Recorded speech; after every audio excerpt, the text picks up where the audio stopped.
A hilarious new stand-up special from comedy legend Jim Gaffigan, The Skinny, is coming to Hulu November 22nd. This Thanksgiving, see Jim in a whole new light as he gives you the inside scoop on everything from parenting teenagers to weight loss and gaslighting family members. For everyone in need of a happy hour, the new hilarious stand-up special, Jim Gaffigan, The Skinny, premieres November 22nd, streaming on Hulu. The holidays are all about sharing with family. Meals, couches, stories, grandma's secret pecan pie recipe. And now you can also share a cart with Instacart's family carts. Everyone can add what they want to one group cart from wherever they are. So you don't have to go from room to room to find out who wants cranberry sauce, or whether you should get mini marshmallows for the yams, or collecting votes for sugar cookies versus shortbread. Just share a cart, and then share the meals and the moments. Download the Instacart app and get delivery in as fast as 30 minutes, plus enjoy free delivery on your first 3 orders. Service fees and terms apply. Ask me, ask Iliza anything. It's time to ask. Ask me all your questions. Leave them in the Instagram comment section. Leave them on your Twitter or leave them on your Facebook. We'll see them, we'll read them, then we'll give you answers. You know it, I've got it. I've got the answer, you ask me. I'll tell you anything.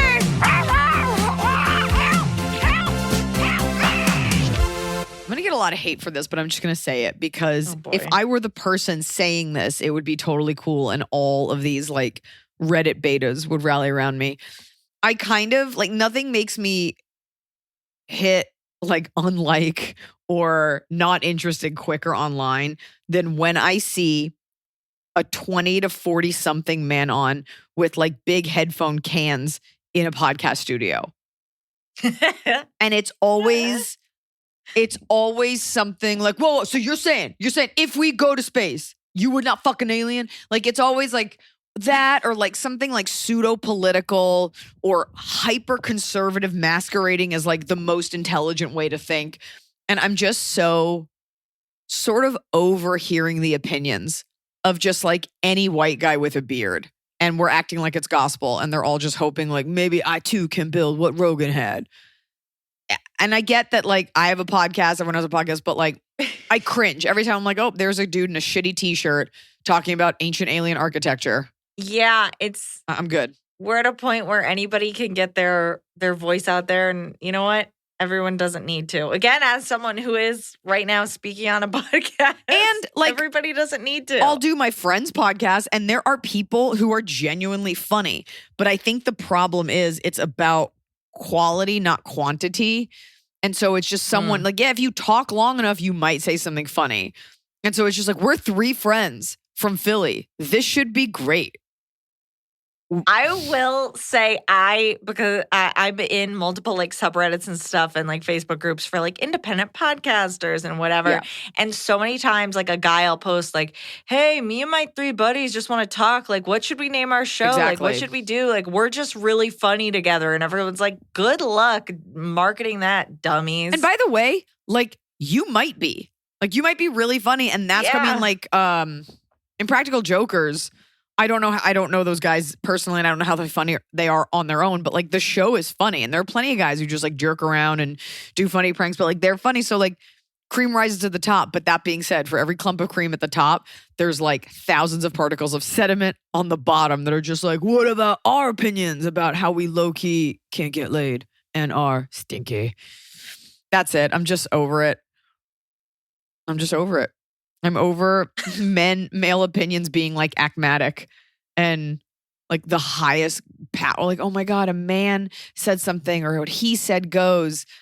And I'm not interested in like the male narrative for a lot of things. And I wasn't always like this. I'm just kind of at capacity. It's a show about a guy and he's just trying to figure it out. I'm like, I don't care. We've seen this. We've seen it. I think women are more nuanced and it's always like, can you talk about sex, therapy, or why you're sorry? Fucking over it. Well, since this is your podcast, this is my podcast. Mine's different. Do you want to talk at all about your big weekend, or are you saving that for the end? No. I shot my 6th Netflix special. Thank you very much to those of you who came out. Okay, this should be my bottom of the cob. Okay, I'm going to do it at the top. I've got other bottoms of the cob. You know what never feels good is a mass group thank you. And by the way, special thank you to the thousands of fans who came. Like, who's hearing that? They're like, "Aw, you're welcome. That feels so good for me." It's more like performative. Like, it's important I said thank you that way when they're trying to burn me down. They can't be like, she didn't say thank you. But nobody's like taking that to heart. That being said, I do thank you. I think every artist is experiencing like a little bit of a blood from a stone with a lot of gigs. Just, if you were normally selling 5,000 tickets, maybe you're getting like 3,500, and some venues are great, some are not, some markets. But I really appreciated the enthusiastic crowd that came out. It was such a fun taping. My outfit was fire. Like, it's just gonna say it. I think it's up there with Eddie Murphy's Raw, like in terms of outfits. It's a great outfit. Yeah. I mean, yeah. All right. You know what? I don't need this. And taping. Do you want to weigh in on an AITA from your special taping? Someone who was there has a question about someone else who was there. Is that the segment? No. Oh, so that's not. It's not from Reddit. Okay, so yeah. This is a special edition. Now that we've opened the door, this has just been submitted specifically about your special taping. Special edition. The music is so good on this podcast. Honestly, every time I listen to the opening theme, I'm like, why does it work? You're drowning for no reason, but it works. Because that person is drowning in questions. Why? Like, help me. Why that person? That's you, right? You're not playing a character in this You're song. asking me to explain why inspiration strikes and what art is and how art is and when. And I'm just the conduit for brilliance. I would love to hear this. Okay. Is it mean? Are you doing something mean? No, I'm not. Okay. AITA, I hated the special taping. No. I have an AITA segment for AIA, maybe. I'll remain anonymous as it's not a super big deal, but it has continued to irritate me today.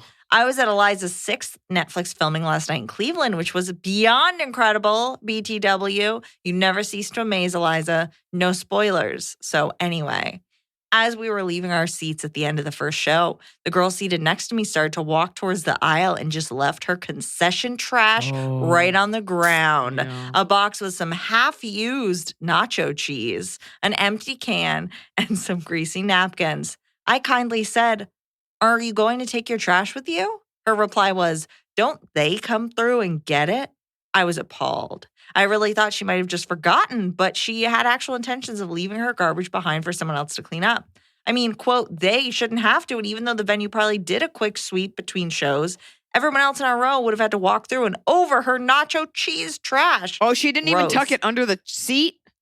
No. Thankfully, she ended up taking it with her, but I'm sure she wouldn't have without my prompting. So was I the asshole for saying something? Thanks again for coming to Cleveland for this milestone event. And then this nice person said, if you'd rather not sully the Netflix special taping, totally understandable. I would have picked it up myself, but other people's germs aren't real cool these days. And that's a separate question, Iliza, for me of I used to pick up trash like that I would see. Now I don't because of COVID. Am I being absurd? I think you also don't pick up trash because there's just so much of it. So you're like, my back can't handle it. Sometimes Noah and I, if you see like a really flagrant piece of littering, I might pick it up, but you can't be picking up everything. And I get the germ thing. Chances are you're not going to get sick off of a plastic bag that was probably barely touched and discarded, but I get it. You're not the asshole. That being, you're not the asshole. You probably made her uncomfortable. I think people think part of I'm not saying this is right, but I think people think part of the theater going experience as leftover by like movies is like you leave your stuff there. And I'm just saying I think that's what people think. I'm not saying I would do it. That is what people think. But when I'm at the movie theater, I judge people who leave their crap there. You don't leave it in the movie theater, but people do, and I get mad at them. I bring it out. There's a trash can right outside. Bring it with you. This is stupid. You should bring your trash. Part of being a human, since we all know that littering is bad and people shouldn't clean up after you.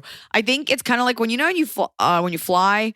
If you have $1 billion and you can afford a coach seat, they're always like, please pick up trash. They come around at the end and they do it to make it easier on the cleaning crew who only has a few minutes and sometimes have to attend to bigger things. So like that cleaning crew is there in case you spilled something. That cleaning crew is there in case you drop something you didn't realize it or it gets left behind. But deliberately leaving it, I think it's less about someone being, I mean, they might be lazy, but I really just think it's a mindset. And I think if we were just like, please take your trash, people would.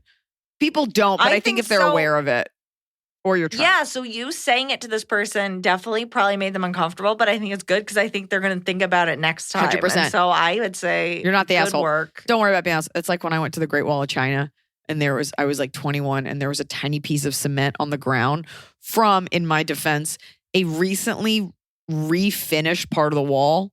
Like it wasn't ancient cement. It was like a new piece of mortar. And I picked it up. I was going to take it.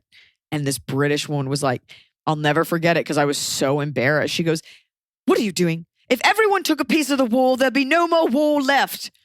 And while she's not totally correct because it was a new piece of the wall, she's right. You can't just be taking stuff.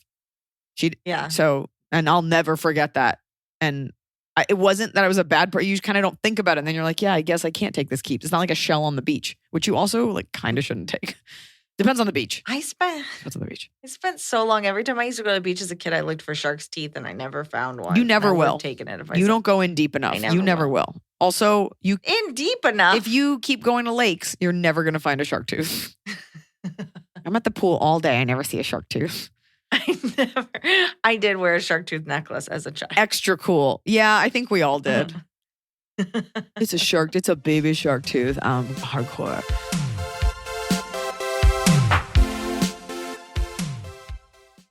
This show is sponsored by BetterHelp. I know being thankful is on everyone's minds, and with thankfulness comes gratitude, a concept that honestly really bothers me. I'm tired of thanking everyone else. You know who deserves a thank you? Me. You deserve a thank you. When's the last time you thanked yourself? Sometimes it's hard to remind ourselves that we are doing the absolute best we can. So here I am reminding you to send some thanks to the people in your life, but mostly send some thanks to yourself. And a great way to do that is with therapy. If you're thinking of starting therapy, give BetterHelp a try. It's entirely online. It's designed to be convenient, flexible, and it's suited to your schedule. Just fill out a brief questionnaire and you get matched with a licensed therapist, and you can switch therapists at any time, no additional charge. You don't have to travel anywhere. They take the hassle out of finding that perfect therapist. Let the gratitude flow with BetterHelp. Visit betterhelp.com/Iliza today to get 10% off your first month.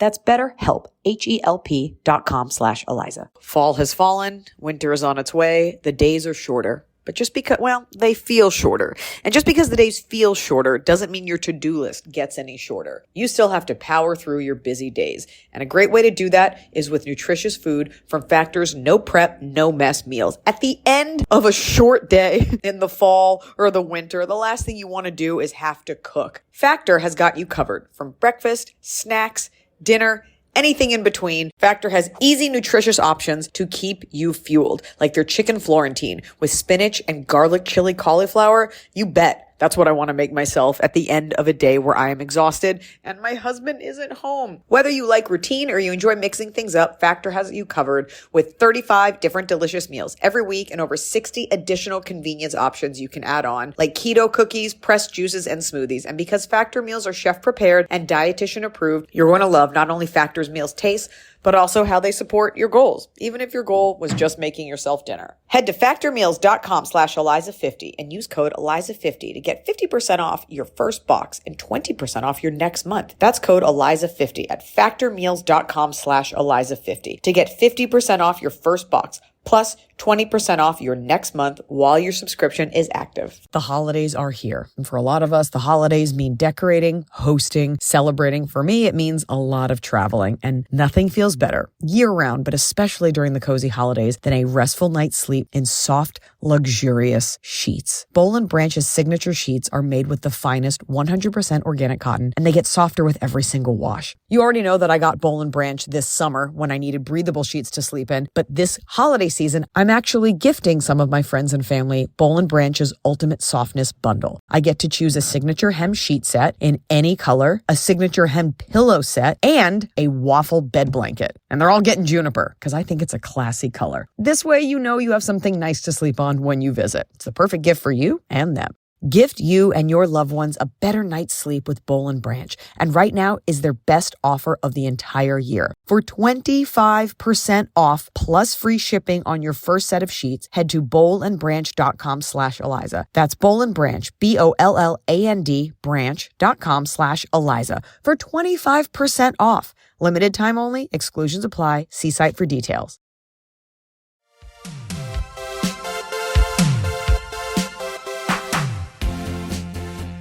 Let's do it. Let's get into these questions. All right.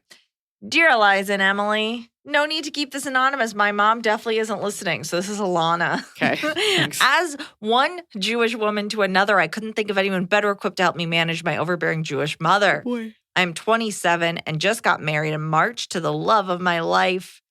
For full context, I have to bring you back to before I was even born. Okay. Don't worry. I will only keep it have as brief as one show. possible. Okay. My parents had fertility issues where my mom had a condition that caused late-stage miscarriages, so they went the adoption route and adopted me and my brother. They went through a lot to get us, and my mom was almost always a stay-at-home mom, so her identity is centered around being a mom, and she loves us a lot. Fast forward to today. Me and my husband are hoping to have kids, but we are worried about setting boundaries with my mom because she often tends to cross the line and overstep. The most recent example of this is this past May, I found out I was pregnant. My husband and I were so excited, but wanted to wait till later on in the pregnancy to tell people. Meanwhile, every time I talked to my mom during this time, she was constantly pressuring me and asking if I was pregnant, telling me I should tell her if I was, she should be the first person to know, etc. I obviously didn't tell her because I didn't want to risk getting her excited if anything happened. At 7 weeks pregnant, I found out I miscarried. It was devastating. On top of it all, I was disappointed in my mom's total insensitivity and lack of empathy, especially since she had gone through similar challenges when she tried having kids. There are countless examples of her overstepping boundaries and giving me guilt.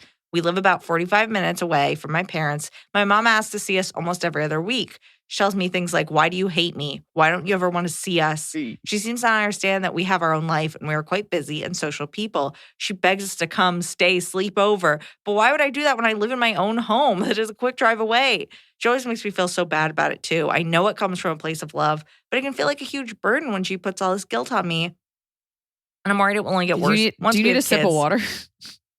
Did you hear it just going downhill? Do you have any advice on how I can start setting boundaries with my mom now so that it gets easier once we start a family? Thank you so much. I'd be so grateful for your help. You both are the best. I honestly, first of all, just know this. I was going to say this only comes from a good place. That's so sweet. She wants to be your mom. She loves taking care of you. But it is unacceptable to say things like, "Why do you hate me?" I will tell you, my mom sometimes, I'm just like, you got to give it a rest. But my mother has never said anything passive aggressive. She's very direct. So I'm never, she just says how she feels. That I was kind of okay with all of this. And then you were like, "Why do you hate me?" You actually have to have a very Jewish come to Jesus with your mother. I don't think this is a Jewish thing as much as her just being your mom, but okay, whatever. And you say to her, "We love you. We want it." The miscarriage thing, she's your mom. So moms are the closest to daughters. And she could have been there for you. That being said, it's your story. You're right, whatever. And was she really insensitive after you said you had a miscarriage, or was she there for you? That part's unclear. You simply say to her, "We love you, but it's starting to really make it difficult to enjoy you because it seems like it's never enough. I'm newly married. We want to enjoy our time in our home that we worked hard to have. And I want my time with you to be fun. And I want you to be my mother. I don't want to constantly feel like I'm letting you down because that's how you're making me feel." You cannot say things like, "Do you hate me?" even if you're joking, because it never even crossed my mind. And it's so horrific that you would even say that. And that's kind of on you. And then you can just put her on mute. She won't know. The fact that she's asking for you to come, you and your husband who live 45 minutes away, which is not a long drive. It's also not to comfortable. Come stay in her home overnight every other week. When you have a kid, she's going to be worse, 100%. So you just have to keep saying no. Like, we're busy. We are doing things as our little unit. We have plans. Like, you just have to keep being firm or not replying. Like, it's not like she's showing up. I also do you enjoy hanging out with her? Like, Noah's mom lives about 45 minutes away and she's over here often and I love it. But then again, she's not my mom. So it's a little different. Do you enjoy it? Do you like the time when you hang out? Is everything cool when you do hang out and it's just when you're away? I doubt she'll ever change, but I do think it's worth you standing up for yourself enough, and hopefully she'll hear you. Also, it's only 45 minutes away. It's funny. We've gotten that invite before too. Noah's family's like, Christmas, why don't you sleep over? And it's like, I would love that if I didn't live like 20 minutes down the freeway. So I think it's just, if you talk about empathy, she's just wanting like her little girl back. She wants you to be there in the morning and make breakfast. I think it's very sweet. It's untenable because you have your own bed and your own things. But maybe on a holiday you do it, or maybe when the baby comes, she'll take the baby and you can sleep over. You can have time for that. But meanwhile, you got to explain how you feel. Yeah, I think it also depends what she's coming over to do. Like when she wants to hang out, what are you doing? Like when I think of like Noah's mom coming over, like I feel like she always has something that she's like coming by to check on something, or there's like something that they're doing. They're working on a recipe. They're doing something with the yard, the garden. Like she doesn't just come over and say, "Entertain me." No. So what's the quality? I'm wondering if this mom is just like, come over so we can stare at each other and I can talk about how you don't see me enough. Okay. So that's it. You got to tell her how much it's hurting you. She just misses you, but there's a better way to go about it.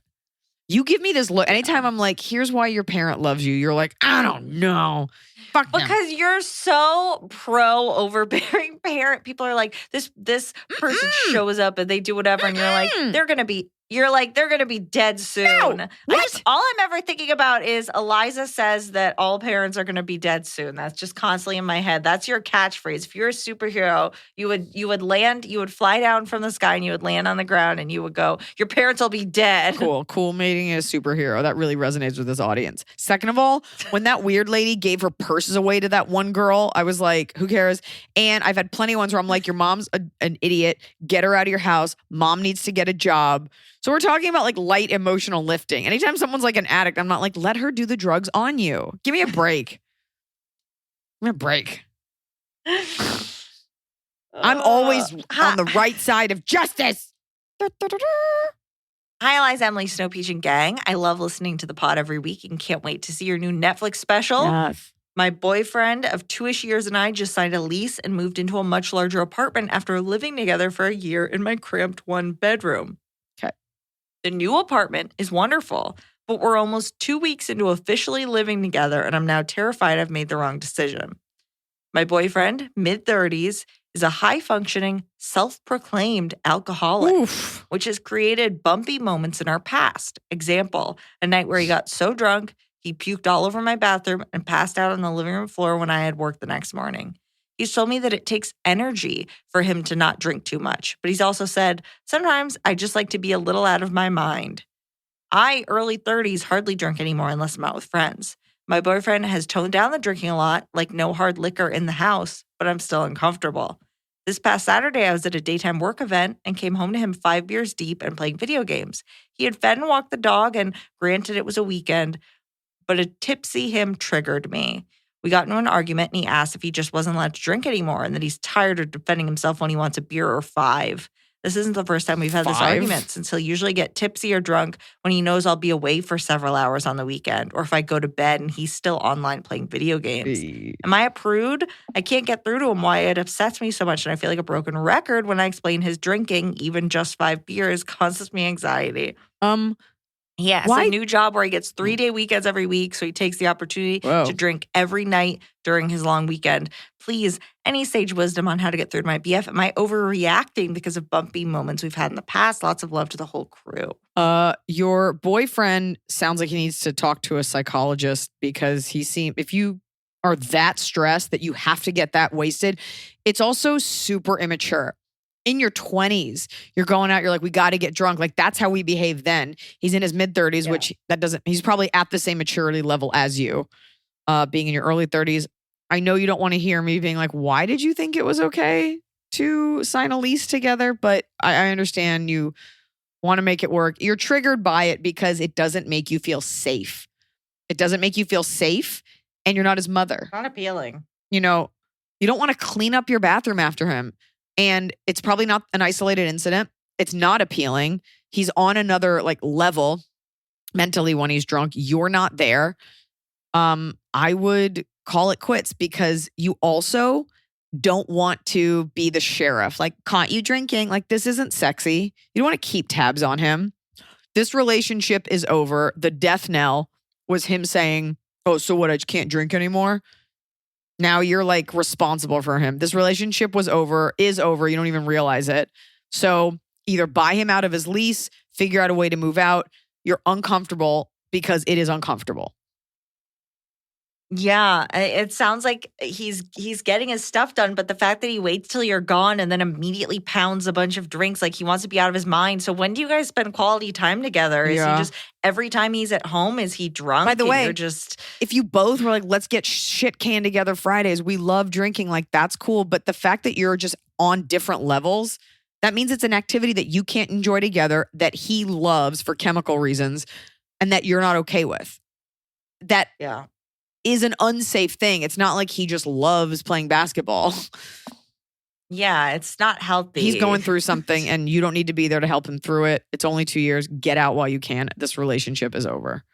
That's so gross. I'm wondering what happened for the year they lived in a one-bedroom together, besides him destroying the bathroom with puke. That would be my biggest fear, is that I just live in constant terror that he was going to throw up again. Then you get back in bed and like he smells and he's like snoring loud. Like it's just a lot to deal with. And then he's hungover the next day. And the fact that he feels he needs to go so hard, like 3 days a week or 2 days a week, that's a lot, especially because you're not included, especially because he's playing online video games. I'm sorry. I think that's so gross. This guy has the maturity of a toddler. Move on. It's over. Figure it out. Sorry. Glug, glug. A couple months ago, I had my first routine colonoscopy and they found a tumor. Oh. We were all surprised. I was about to go, yay! And then you said tumor. No. Okay. We were all surprised as I had no symptoms. I had surgery, they got it, and all is looking good. So I'd reached out to my friends and family that are my age to make sure that they get it scheduled and done. Yeah. When I told my cousin, she sent hugs and went straight to signing me up for her MLM supplement business. Cool. She sent me a starter pack, added me to a Facebook group for survivors that use these products, and kept hounding me to set a time to coach me how to use them. How to use vitamins? No. You take them. Well, how to use that, how to sell them to other people. Oh, is that what it was? Okay. It's an MLM, yeah. I thought it was. So it doesn't matter if you. I thought she was just selling. Got it. I thought she was just selling them to you. Okay. To sell to other people, yeah. Oh, God. I'm not great at saying no. I'm a people pleaser. I just don't want to use it. I don't want to have the stress of someone micromanaging me for a testimonial success story, and she doesn't even have medical training. How do I tell her no without her turning it on me for not supporting her business? It's very funny you say this because I'm going through the exact same thing with a relative, not about an MLM, but in my refusal to do something that does not align with my interest at all. I literally today was like, hey, like this is proving to be too much. This is just not my thing for a plethora of reasons. And they actually said, like, you just don't want to see me do well. And I was like, I don't think that way. So I was actually shocked. And I was like, you're out of your mind and you're out of bounds. That's not it. And I actually just said, I'm not doing it. Thanks. Like, you have to be okay with somebody, like she's putting her issues on you and not supporting her. It's like, you want me to buy a bottle of pills? Great. But now you want me to be like one of your minions and like make this my life. Like I have my own life. Plus there is no medical research to back up that these supplements help. It's all bunk science. You can support her by being like, hey, like there's verbal support too. Like, hey, good job. But you can just put it to her and be like, so me supporting you means I have to work for you? And she'll be like, no, you're working for yourself. You're your own boss. Just be like, look, you made your $65 off the starter pack. That's what you wanted. Move on. Like, this is not my job. Yeah, you're not obligated to. No. I don't know why people think there's this like really sick mindset of these like boss babes where they think they've built a business and they have to support it. If I'm working at the store, if I'm working at like CVS, I'm not like, you better come in and buy some candy bars from me. But it's the same thing. You're not the owner of the business if you're an MLM. You are not the one getting those profits. Stop. Yeah, like that's great that you have financial independence and you worked hard, but whatever. But it shouldn't be built off the backs of people who are friends, relatives, and like too afraid of you. So more importantly, you have to be okay with making them uncomfortable. And you simply say, hey, I don't believe in this stuff. There's no science to support this. I don't want to be a part of this. I'm glad you're doing it. I'm glad you're making money, but I should have said something earlier. This isn't my thing. I'm happy to pay for this kit. Like, if she did spend money, I'm happy to pay for this, but this is just not where I am in my life right now. And I wanted to be transparent with you about that. If she says anything other than, okay, she's a bitch.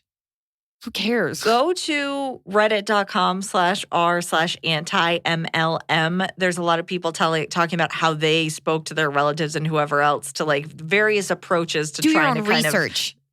Because what you're talking about, like I'm hearing what you're saying, Emily, and I feel like these are very culty things. People who are have flimsy brains get caught up in this. And you know what? I get it. People want something to believe in. Here's a product that's helping people, and I can make money, and I can be financially independent. And it's like, great, that's for her. And she's trying to bring you in. And part of being in a cult is you get very angry at people that like refute your God. So you have to be okay with her just like randomly being angry. And in a year, when she doesn't sell this bullshit anymore, she can come apologize and bring you a Scentsy gift bag. You got to be okay with it, though. Yeah. Iliza and Emily, I know you're a few years out from potty training your little pink tree frog. Few years. I'm wondering what you'd... How long is she supposed to be crapping herself? I don't know. Maybe it is. I don't know. I have to look it up. I don't know. Serious question. How long is she supposed to be crapping herself? Can a doctor write in? Can you wear a diaper until you leave the house? I'm wondering what you would do in this situation. We started potty training Mia, 2.5-year-old female, about 3 months ago. She's doing great, hardly any accidents, and conquered peeing on the toilet pretty quickly. Pooping, on the other hand, she's only pooped in the potty 3 total times in those 3 months. She now holds it for nap time and bedtime when she knows she gets to wear training pants to sleep. Well, now she's constipated. Do I dare give her some kashi to soften things up and get things moving? And then in parentheses, asking for your comedic entertainment. Yes, I've spoken to her pediatrician on what is safe and when to come in for a checkup if need be, just in case the mommy Supreme Court lays their judgment upon me for asking such a question. I have to be honest, I don't think that's how constipation works. I don't think you can physically hold your poop for so long that you get backed up and it won't come out. I think you can. I think there are plenty of people who shit their pants. I think that's where the term shit your pants comes from, is people who like could not control their buttholes. So I don't know if that's true. I feel like sometimes you don't do it at the right time. It's not happening. But eventually it will come out. Like if it's ready to go. Eventually, but constipation isn't permanent. It's like. But she's saying it kind of, look, do not give your daughter this cereal. Do not give that to him. Here's why. Because I appreciate that you will help her blow it out now, but what you gain in physical confidence and comfort, you will lose mentally, because she will be in therapy for the rest of her life, because she will have been like intestinally violated, and a child shouldn't go through that. Imagine how scared you'd be if you're a child and you don't have the words or the concept of what's happening to you when you eat it. I mean, it's bad enough we want young girls to give birth in this country, let alone for a baby to give birth out of its butt. So I think even conservatives can draw a line there. That's where we can all agree. Let's all agree. Party lines. Blowing out a child's O-ring is abuse. It's like Abu Ghraib abuse. It's like Guantanamo. I'm just saying. All right. So don't do that. Don't do that. Okay, do it. Let us know. Report back.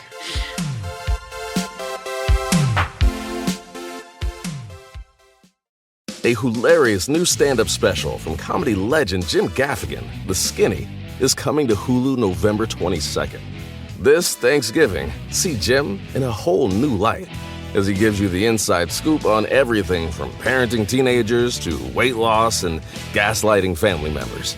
For everyone in need of a happy hour, the new hilarious stand-up special, Jim Gaffigan, The Skinny, premieres November 22nd, streaming on Hulu. So finally, fall is here. I have been looking forward to it. I have had a hard year in a good way. Like I had a baby. I have been on a nonstop tour, nonstop traveling, and it's been hot. So I'm looking forward to, of course, pumpkin spice, everything, cooler weather, and slipping into a cozy sweater from Quince. I've talked about Quince before. Quince has beautiful leather jackets, cotton cardigans, soft denim, and so much more. All Quince items are priced 50 to 80% less than similar brands. Dressing expensive doesn't have to be expensive. Their clothing is beautiful, it's durable, it stands the test of time, and it's what I like to call a capsule wardrobe. I got an Italian wool cocoon coat. That's one of those, it's got like a European collar and it covers my butt so I can walk around New York City and not be chilly. And Quince only works with factories that use safe, ethical, and responsible manufacturing practices. Get cozy in Quince's high-quality wardrobe essentials. Go to quince.com/Iliza for free shipping on your order and 365-day returns. That's QUINCE.com/Iliza to get free shipping and 365-day returns. Quince.com/Iliza.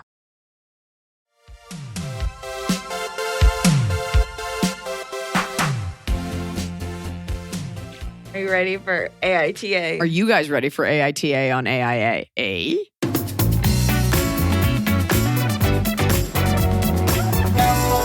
Hey. AITA for scaring my sister-in-law with a cardboard cutout of The Rock.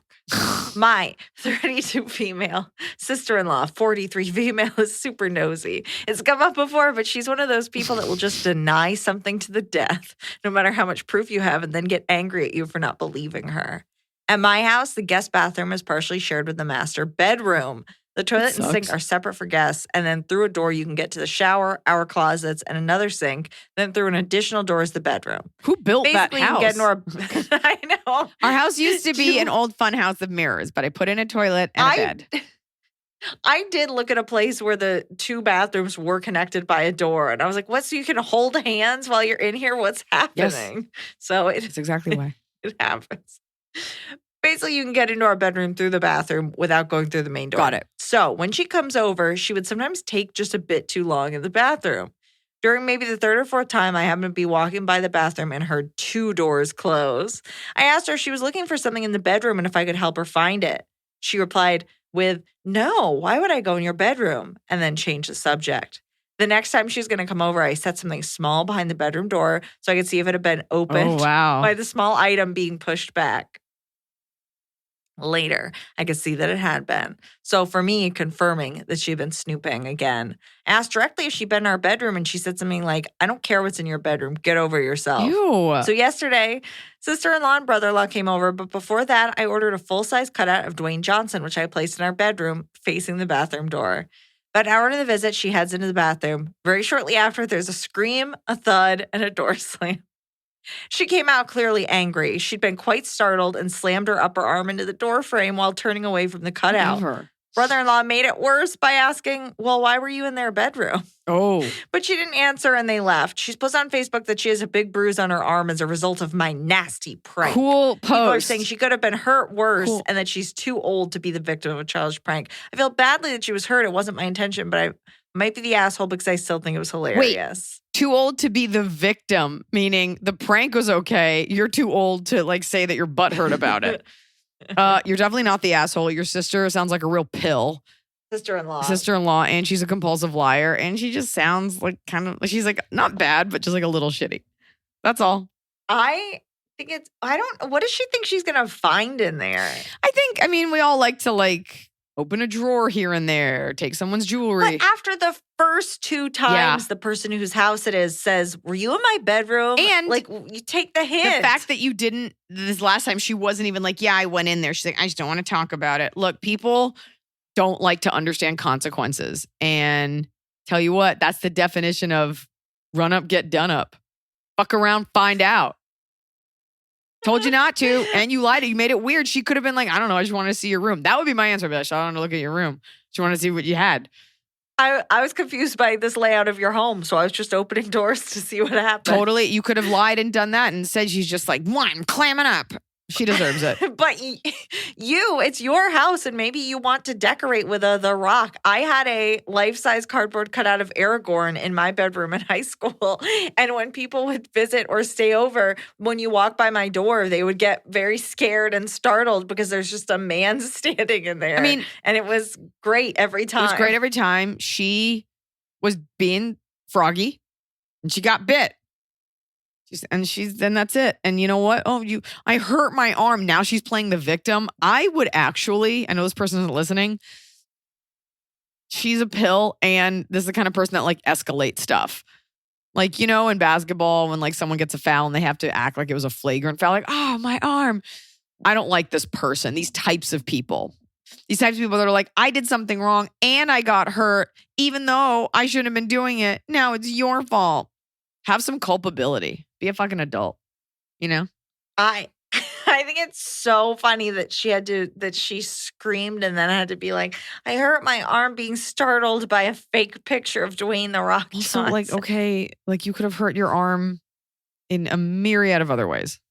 Like, that's just I wonder how she put it on Facebook. If on Facebook she was just like, my sister-in-law played a nasty prank on me and then a picture of her bruise. You should comment. I was going to say. I set up the link to this Reddit post. Be like, she got a bruise because I have a cardboard cutout of Dwayne The Rock Johnson.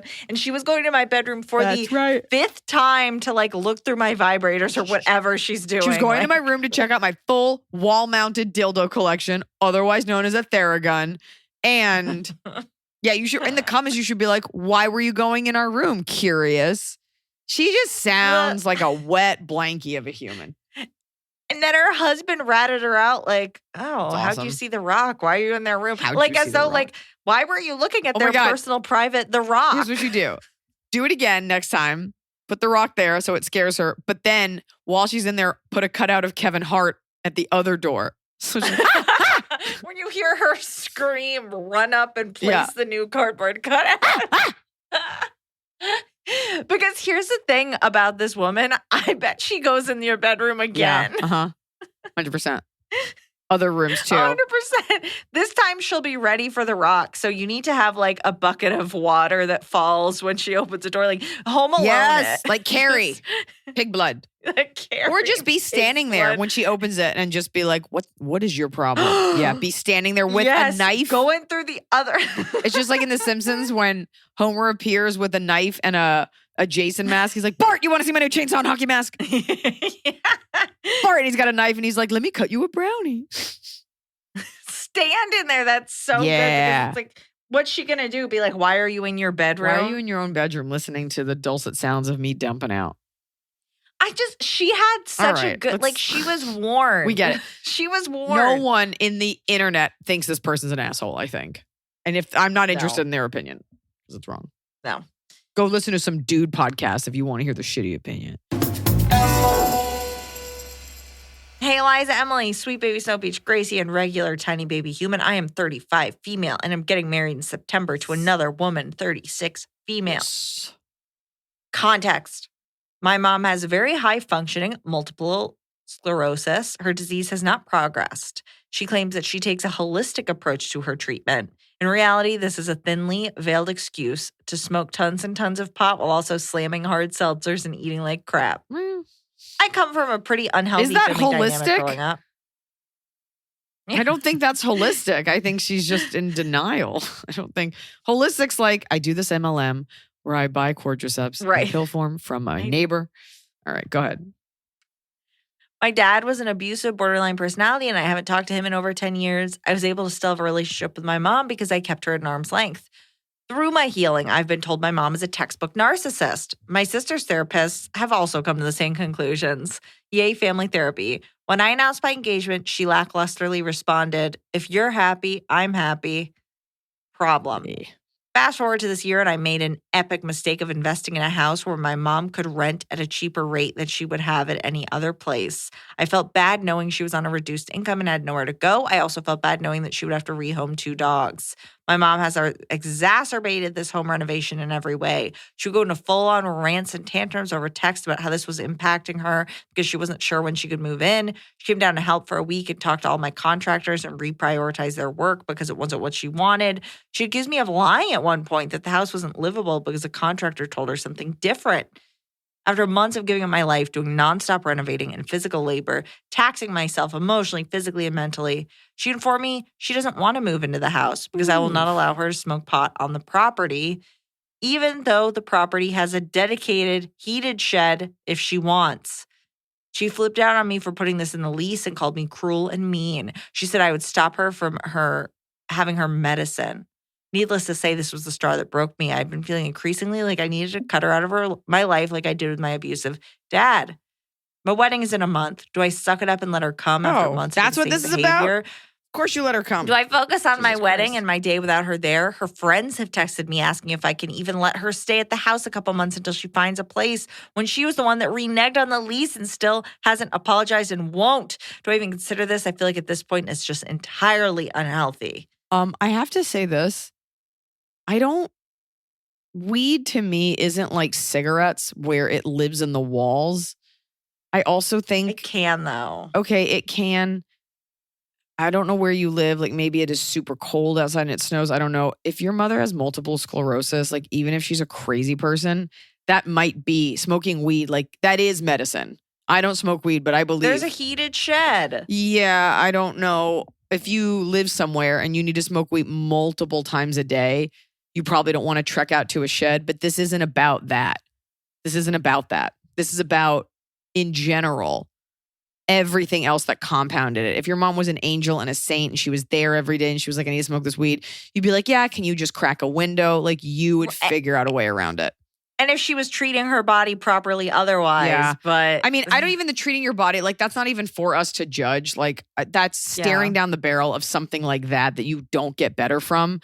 This is about you, and I'm not saying you're wrong. I'm just telling you, I think this is about you exercising control in the one place you have it because she has just railroaded you for everything else. She absolutely comes to your wedding. You already know your mother is limited. And as you have diagnosed, she's a narcissist. So it's not like she can change or be better. It's not that it's excusable, but you will regret it if she's not there. And you can just give it very little oxygen and energy. And I would actually reconsider the weed smoking thing. But I understand where you're coming from. You're just kind of at a limit. She's being you don't want her to be a liability, but just all those things. Yeah, and now that the friends are reaching out, like can she stay with you after she totally flipped out on you and backed out of the lease? Like seems like this woman is just awful to deal with. And at a certain point, I totally get just wanting to be like, you know what? You can go smoke at the shed. Get out of here. I honestly would have my bigger concern would be you let her stay in the house. Like, what if she doesn't maintain it? What if she does something or she doesn't? Or you just let her smoke in the house. And if there's like, maybe you can get a deposit. I don't know. The point of doing this was because your mom had no money. So you did this whole thing and now it will be for nothing. I think you just need to talk through these things. But you just want to be heard. The fact that she bought this place and is like renovating it. And the mom, it sounds like, has been complaining every step of the way about this. Yeah, really that's nice what you're thing upset that about. She's doing. That's what you're upset about. That she wasn't like, "Hey, thank you for it." She could have had critiques. That's okay. You know, it's going to be your living space. But you're saying, "Hey, like I've done a good job, like raising myself. Dad's a crazy person. You're annoying. I'm getting married. You don't even seem to care." And she chemically may not be able to. And your mom is dealing with something awful, and she's kind of being a bee. And I think you just got to say what you mean. But I would take another look at the weed thing. Just because she needs it. I would let her come to the wedding as well. Of course, let her come to the wedding.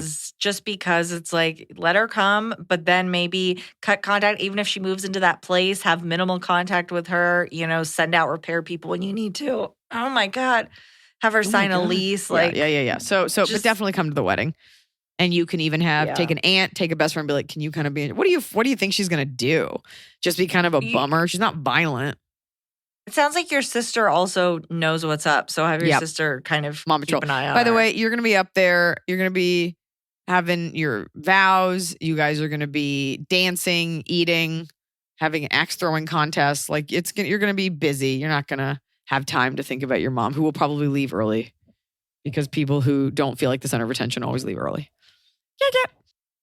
Hey, Iliza, just want to say I'm a huge fan and a pharmacist. And one Halloween, I flickered the lights on and off one day and told someone to take their medication on the last summer solstice. Thanks to you. They loved it. You're like, I was fired shortly after. Now I'm homeless. However, I do have a serious question. Would like some advice.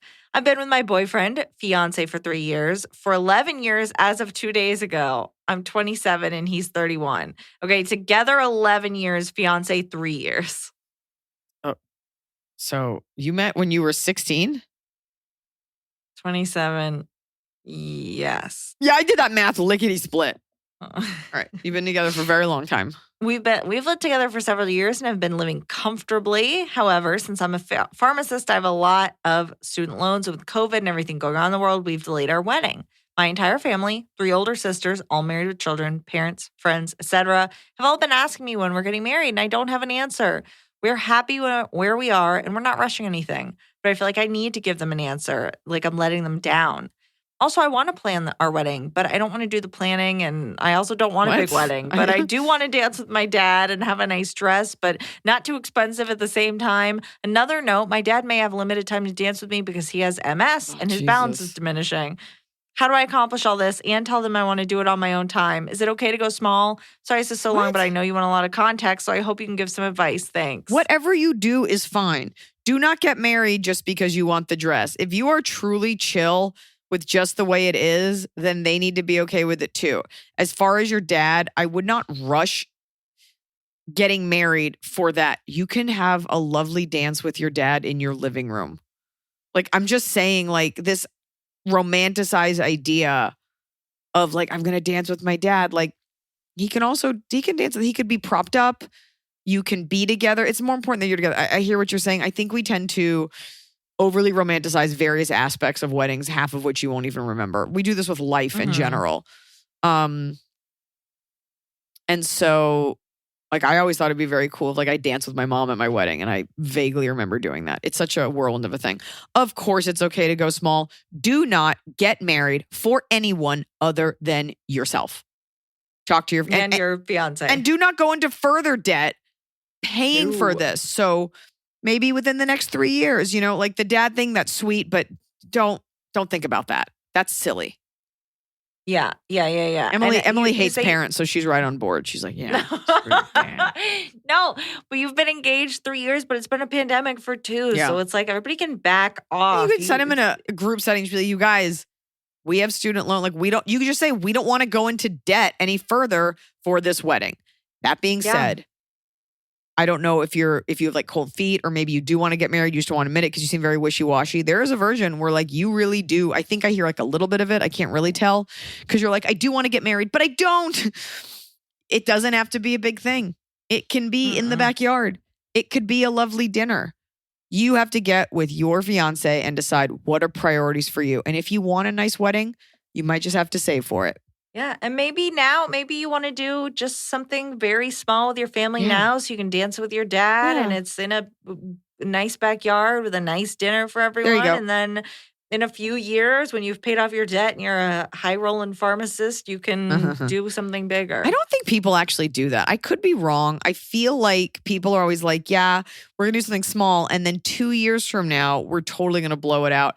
I knew someone that was like, we're getting married quietly, but then we're going to celebrate in various cities with different friends. I'm like, no, you're not. You'll make it to like one. People will cancel. Like, it's like when you like Jody, I was going to take her out for dinner for her birthday. Yeah. Her birthday is May. I'm Cinco de Mayo. When the fuck is her birthday? We'll call it May 4th. So I was like, I'll take you out the next week. And then the place was closed. And then I said the next week. But then I had a thing. And we said next week. And then I got COVID. And now we're into late July. And it's like, I'm probably just not going to take you for dinner. You have to take her to dinner. It's too late. The moment's gone. I will say, I know people do like vow renewals, but I feel like that's the kiss of death. And so that's tricky.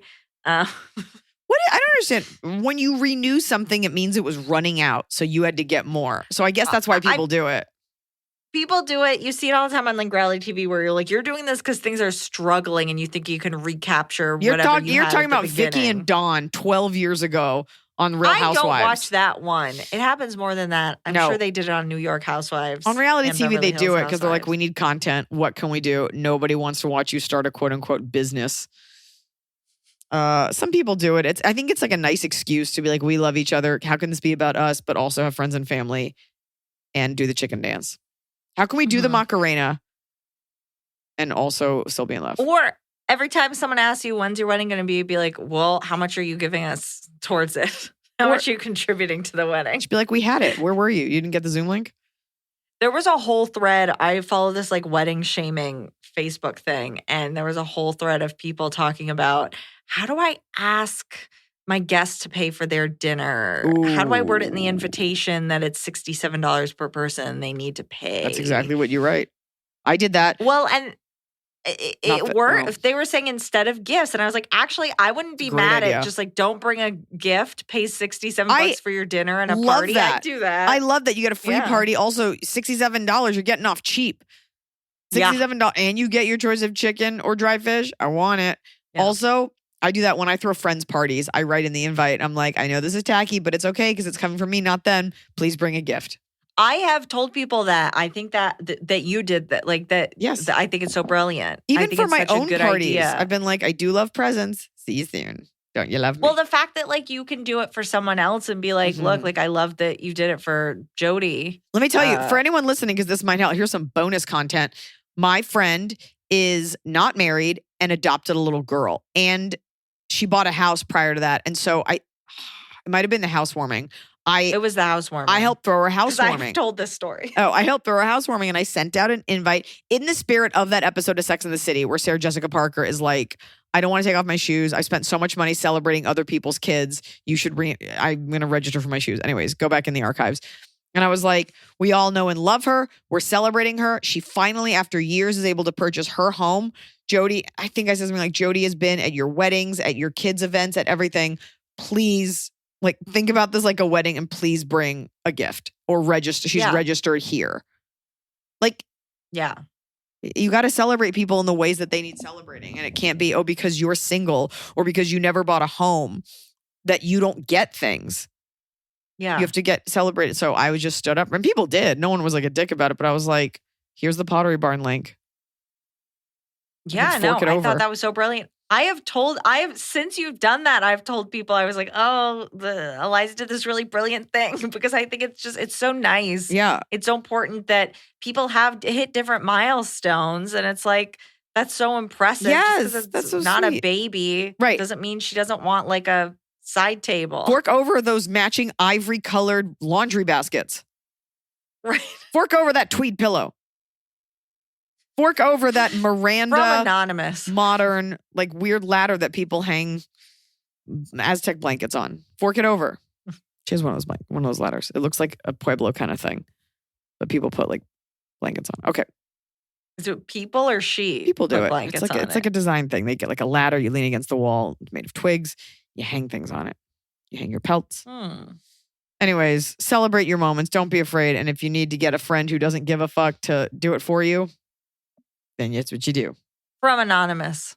Heard you two talking about batteries, and I wanted to let you know there's an easy way to tell apart fresh and dead batteries. Don't say lick it. I'm not doing it. A typical disposable battery fresh out of the pack will not bounce if dropped on its flat end from a few inches up. Oh. I normally use my desk for this. But once the battery is below around a 70% charge, it will start to become bouncy and stay that way. Some people call this the drop test. Okay. This works because a fresh battery contains a powder that happens to act as a decent shock absorber. But as the battery is used, chemical reactions harden the powder into a solid chunk of material. It can't do that anymore. Oh, that one's kind of fresh. The drop test has saved me a lot of hassle anytime I accidentally mix new and old batteries. This one's okay. I didn't check to make sure this was true, but it sounds right, and I love it. I love that this person's like, Anonymous, I have a battery tip for you. I like that. They also said, wanted to say Iliza's description of her recurring dream about not remembering where her classes are, forgetting what classes she signed up for, wondering how she'll prepare for exams. I have this exact same recurring dreams. simply uncanny. I didn't even start having this dream until shortly after taking my last high school exam, and they've never stopped. P.S. I'm the one in self-checkout with an entire week's worth of groceries. I'm there because there was a line at regular checkout. And I'm there because, look at that. Turns out we're not so different, you and me. Yeah, you and I. Hits all the basics. Love Bouncy Battery Baby, who I totally thought was a dude, but now I think is a girl. I don't know. Based on the name, I don't know. Bouncy Battery Baby. Bouncy Battery Baby. Thank you, Bouncy Battery Baby, for your service. Bye-bye, Bouncy Baby. Bye-bye, Bouncy Battery Baby. Okay. Hey, AITA crew. Your pod has kept me company on countless commutes and road trips. After many years of listening, a few breaks, and a lot of binging, I'm finally caught up. What better way to celebrate than to write in for the first time? Love that. That's I'm so cute. so happy to have found you when I did. You've been such a foundational voice in my teen, early, mid-20s. From drilling into our heads on how important teaching people how to treat you is and letting go of the dead weight that refuses to follow.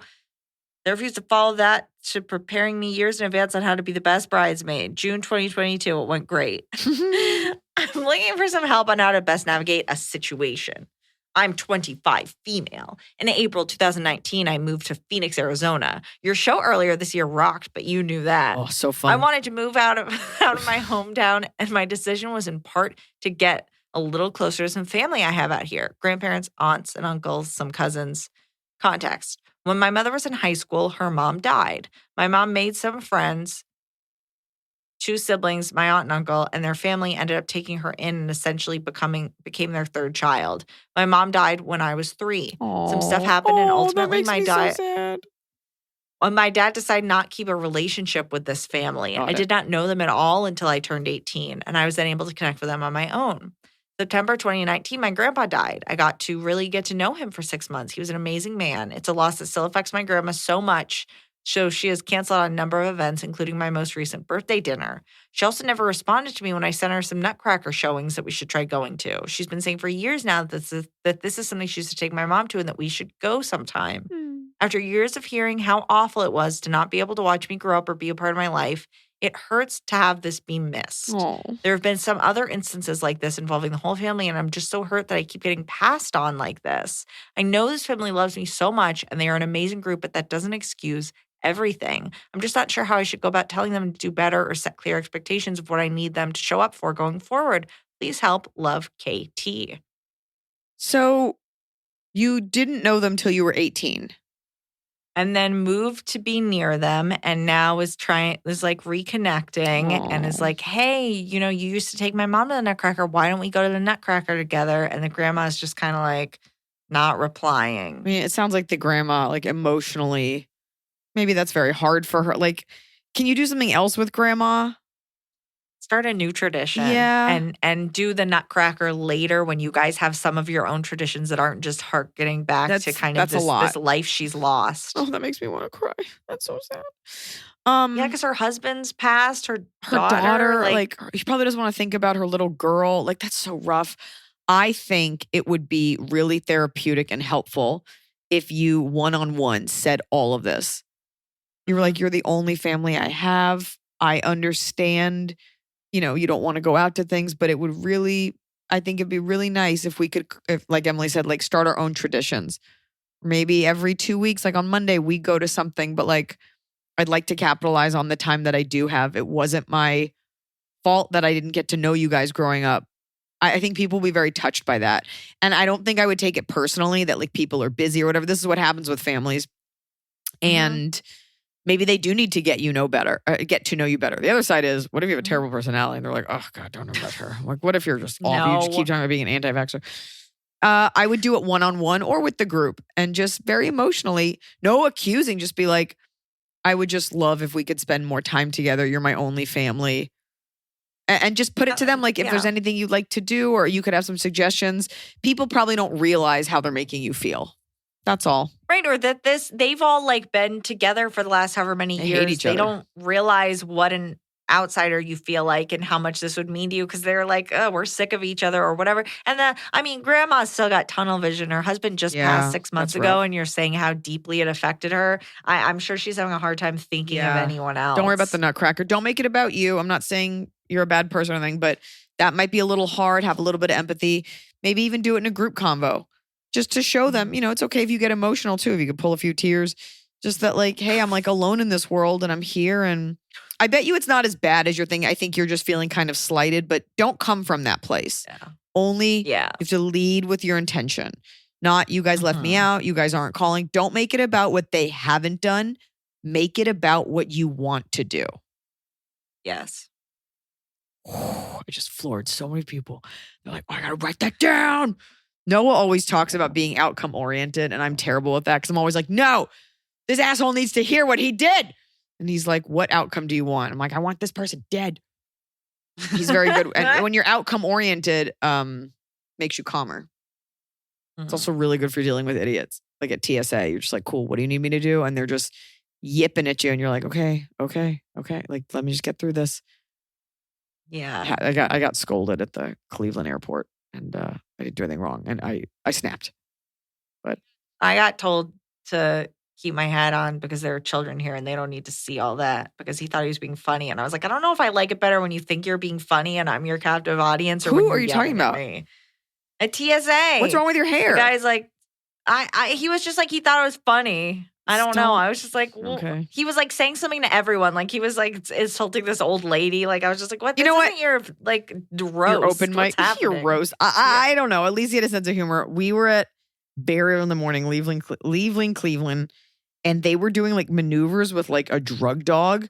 So they were having people walk up like through TSA all the way up to the metal detector. And the dog would like sniff you, however. And like, obviously they're training this dog and like, I don't care. I didn't have that many drugs on me. And so we walk. And so she is barking. She goes, walk 2 at a time, side by side. And she looked like the Trunch Bowl. And I was like, okay. You're yelling. You shouldn't be allowed to yell in the airport that early. And the lights should be dim and they should only be playing Toni Braxton. Like, why are these fluorescent lights on like Sun Stun and they're just like pumping through like Maroon 5? Like, oh my God. So we are walking and I'm with Bonnie and I walk next to her. But eventually you get to the metal detector where only one can pass through. So I went ahead of her. And she goes, no, you got to go back and redo it.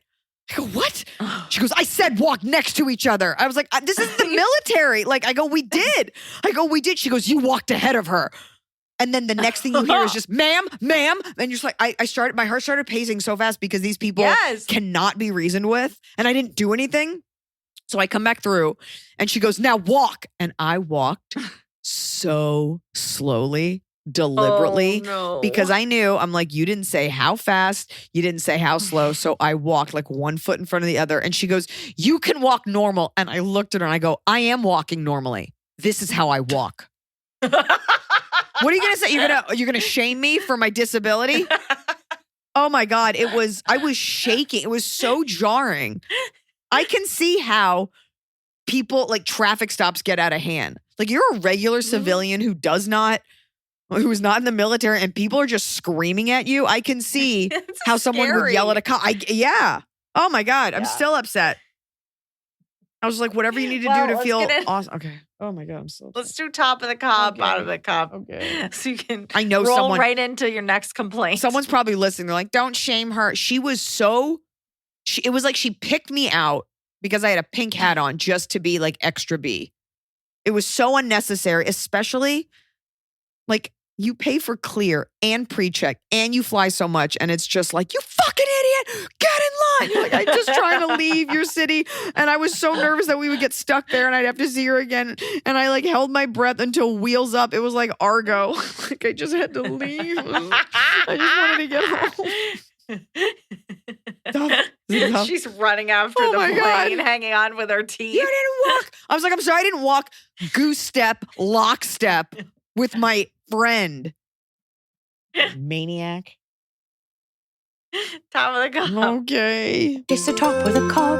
We're doing it right every day. You just take a bite. Top of the cob. My bottom is, I guess it's just like general anxiety for no reason. And it bothers me. Like, I'm just like, why can't I just have a nice day? It's like, well, because like this director didn't hire you. Also, you didn't get this person. Like, I wake up thinking about these things and it's like, can I just have a nice day? Can I just spend a time with my daughter and not be thinking about the 6 things I haven't done? Like, I just shot a Netflix special. Can I have a break just for a moment? I think everybody For a feels that. moment. I don't know. It's just general anxiety about nothing. And it hits you Yeah. like at dinner and you're like, well, I guess there goes me enjoying my life for the next 2 hours because I'm upset about something someone said to me 5 years ago in a general meeting. Anyway, what's your vote on the cob? My vote on the cob is people out here walking too slow. I was at Comic-Con over the weekend and I screamed at an old woman because I was so upset. It was the last You day. screamed? I screamed. I have been muttering to myself. The booth next to ours had been playing the Footloose song because it was a clip from, it was Netflix. Oh. Actually, your friends at Netflix were the booth next to ours playing a clip show 24/7. One of the clips repeated over and over was the Umbrella Academy dancing to Footloose. So I just had I'm just like walking along muttering to myself like, everybody cut. And I'm carrying my backpack and my suitcase. I'm trying to get to somewhere where I can call an Uber. This woman in front of me is just keeps stopping and walking so slow. And I'm like, why are you stopping? You said that? What are you doing? And she turns around and she's old. And I'm like, oh no. And then I just kind of ran around. And I don't think she spoke English, which was good for me because I was like, oh, thank God. I don't think she turned around and looked at me kind of like, what? And I was like, oh God, bye. Everybody's so slow that it's such a panicked feeling to just be stuck in a crowd of people. And that's all Comic-Con is being stuck amidst people that are just plodding along. They're looking at their phones. They're like staring at the ceiling. They're digging through their little bags to look at their little figurines. And I was just like, move, please let me through. It's people just sort of wafting through. Unfortunately, we do have to begin canceling procedures on you because you admitted you yelled at a woman who doesn't speak English, therefore asserting your white dominance. And I know that's what you were trying to do. No. I was. And also the fact that she was older devastated me. I thought she was like a young lady that was just walking like a fucking idiot. And then I was like, oh no. This goes back to culpability. You got to walk like you're in public. Yes. And this goes for people that like get off walkways or escalators. They're like, I'll just check the tag on my underwear. Yes. Yeah, you got to move people. Because people just stop. Well, it's like you can't. In traffic, you have to go with the flow of traffic. You can't just stop. Yeah, people are in their own worlds and it's only gonna get worse.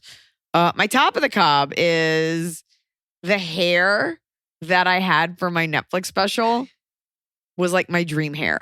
Like in many ways, it's the hair I've been wanting my whole life. It was 90s and 2000s and like ravey and like festival-y and like soft and pastel-y and like My Little Pony, but still chic. And will there be a photo or is it a surprise reveal when we see the promo? I don't think there'll be a photo. I like posted 1 or 2 pictures that you don't really see it. I'm a big like let the art come out when it comes out. Don't leak it. I just really enjoyed that hair and it was so heavy. And we like made it day of Castillo, my hair guy, who's awesome. And he made day of, and so it's like pinned in my hair and it looks so good. And I like didn't want to take it out. And then once I did, I saw what my real hair looked like under it. And it was just like a turtle turd of a braid wrapped around itself. It was awful. A turtle turd. Anyway, that was my top of the cob was my hair. It was very exciting for me. Not the nub, but not the nub hair. Not my Trunchbull nub. 2 words. 3 words. Pastel blue braid. I sent you a picture. Yeah. No, it was cool. Yeah, you got a lot of hair. I'm just wondering when the people get to see. The people have to wait. Because it's a part of the art, you know? No, I agree. I feel like seeing it in context will be much more fun because you really create like a vibe in your shows. My top of the cob, even though I was at Comic-Con and met several actresses that I adore, my top of the cob is reruns of Rizzoli and Isles that I found myself watching in the hotel room on Lifetime and crying from happiness. How is this not your top of the cob every week? It might. Here's the problem: is I was sitting there watching. Do you ever like watch a movie and then you just find yourself like kind of tearing up? It happens to me a lot on airplanes. Where I'm just like, I'm so happy to be watching something. Nope. That's not why it happens. Not sad happiness. It's the altitude. It's the altitude. Well, maybe. I was maybe overtired and stressed from work, sitting there watching Lifetime that definitely was cutting scenes out like to fit more commercials about like the shows where frogging happens, pH frogging where someone's like living in your attic. Anyway. No, they cut it out because it's inappropriate. Like nobody wants to see someone get butt raped on a plane. That doesn't happen in Rizzoli. No, I'm saying I was watching it in the hotel room. Okay. and they cut it on Lifetime. And I was just sitting there like tearing up. Like, I love Rizzoli and Isles so much. Aww. I'm so happy that they're happy. It was not good. I was like, this isn't good for me. But I was happy. Okay. I was texting you photos of my TV of Rizzoli. I have a real like mental blind spot when it comes to you and women in media. I'm just like, okay, there she goes. Like you would cry I don't know. Like if you ever meet Angie Harmon, I'm scared. I don't know. I would love to. You love to what? You'd love to do what? Meet her. Meet her with my mouth. No, I told you I just want to look like Angie Harmon in Rizzoli. I want to look like I'm a detective from Boston that's really mad. And this cop, now people are like, cops are bad and shows are making cops look approachable, but we hate cops. And then this show, I'm like, I do want to be friends with a lady cop. Here's the thing. When I go back and listen to these episodes to improve my hosting qualities, I always say to myself, wow, Iliza, you don't listen to Emily enough and you cut her off and she says stuff. But it's just so hard for me because in the moment, the second you bring up TV, I like move it into the delete pile. I was telling someone the other day how impressed I was with the references. I feel like in this episode, I'm just talking about how much I talk about you. But I was telling someone how funny it is when you'll pull a reference and be like, oh, what were you watching? A Charisma Carpenter movie? And then I'm so impressed you know who Charisma Carpenter is. Oh, I appreciate that. I want you to know it's not special to you. One of the best parts about being a comic is like being a jack of all trades and knowing a little bit about everything. And nothing gives me greater pleasure when I'm talking to someone and I know something specific about like their niche thing and watching, especially a guy who be like, how do you know what the color blue is? I'm like, nah, I pay attention. I read. It is very fun. I mean, that's your brilliance in your comedy is your specificity. You know who's really good at getting specific? You got to get specific. Patton Oswalt is very good at that. Mark Maron's very good at that. He was at the Netflix booth. Yeah. He created a backup and then a woman yelled at all of Mark us. or Patton? Patton. He does a lot. Because he's in the Sandman. So he was back there and they're like, walk, walk, walk, don't stop, walk. All right. I was like, are you ready for this to end? I didn't sleep last night. I took a red eye. I didn't go to bed. I haven't slept. So that's what's happened here tonight. Can't let them put you on red eyes anymore. There's no reason to race back home. Like cold. It's also just not right. You don't work in like life-saving medicine. Like you can take a regular get back. Oh my God. It was cold. Folks, this is coming out this Wednesday. So if you want to come see my gala at Juste pour Rire, Just for Laughs in Montreal, just to be clear, my gala is me hosting, presenting comics you may not know, comics who are up and coming. And I am the host. So it's my gala. So it's like me, I have a gala. I know other big comics have galas. I'm not positive who all has them, but I'm doing 2 small sets. So you're not coming to see me do my hour, just so you know, but my outfit is beautiful. And then the next time we're seeing you guys all is New Jersey. We're playing Prudential Hall at the NJ Pack on Friday, August 19th. And then, big winner, Borgata. Oh my God. Resort. I don't have to say resort. Everyone knows what it is. Borgata, August 20th in New Jersey. And then we got a lot of fun dates coming up. And I'll be in and around town doing a bunch of abortion access fundraisers, stuff like that. And, you come see me and then I'll see you soon in Canada in September. A lot of dates. TicketsEliza.com/store. And don't forget to pre-order my new book, All Things Aside, because it's out in October. Also remember, a dog's mouth is the best place to spend your time.